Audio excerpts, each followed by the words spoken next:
Hello, today we have two examples of menu navigation. One example is when the wider item gets more space. This is our menu. And the second example, this is where all menu items have equal same size menu items. Okay, but I'm gonna use only one markup because there is little change that is needed. So let's take a look at the code, and also please see CodePen link below this video for the copy of this code. Okay, so let's take a look. This is our nav element, and we have our UL within our nav element, and UL with the list items, which are our menu items: work, about, block, contact. Let's take a look at our CSS.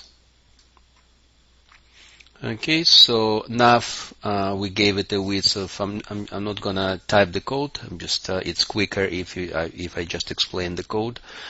So width 50%, some padding, body radius and border.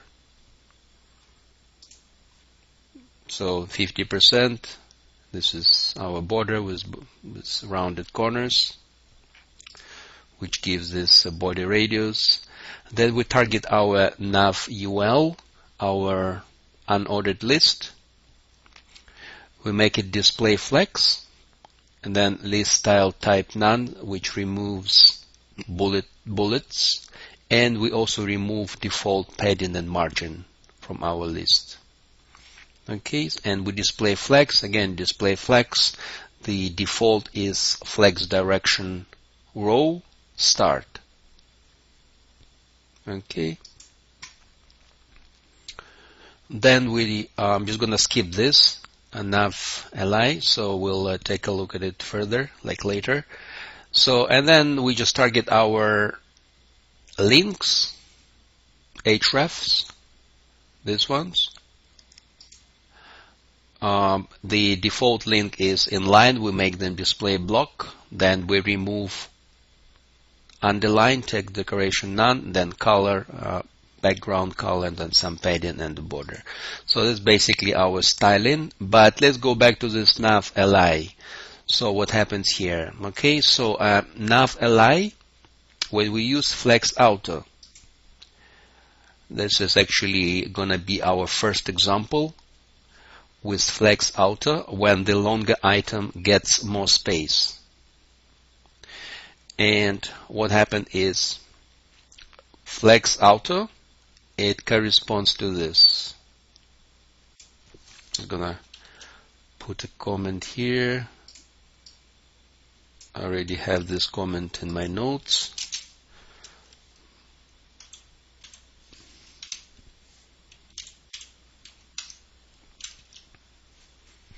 So flex auto means flex grow 1, flex shrink 1, and then flex basis auto.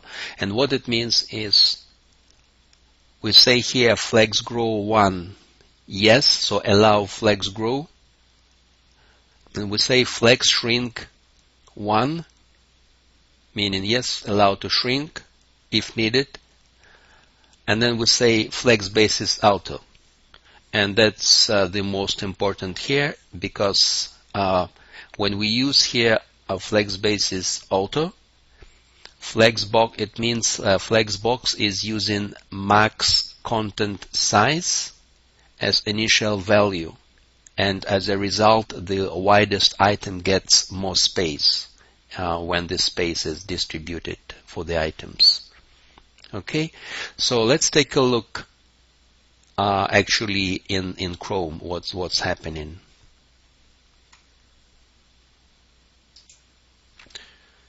Okay, visually you can see this item looks like takes this is the widest, but just to double check, we can inspect this in Chrome. And let's see what happens. Okay, so let's go to our UL. And okay, the first item width is 144.8. The next item about is 149.56, as you see. Then blog 139.78.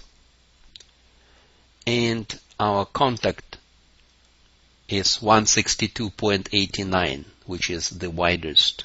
And this is when we use auto as a flex basis. So again, flexbox calculates the distribution of the space for the items based on the auto. And auto means max content size. So flexbox is using max content size. Okay, so that's the first example. Let's just remove this and then go back to our code. And we just need to, and for the second example, where we want our menu items become same size. So all we need to do is change auto to 1.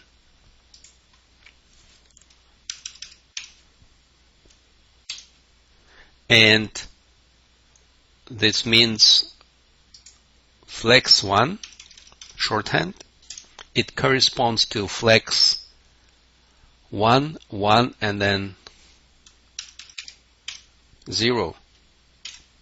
What it means is flexbox is using 0 as initial value, initial size, when calculating the space for the menu items. And as a result, we get all items of equal size. As a result, all items get equal widths. So to see that, let's go back to our Chrome. As you can see, this is flex 1, and visually you can see that they're all same widths.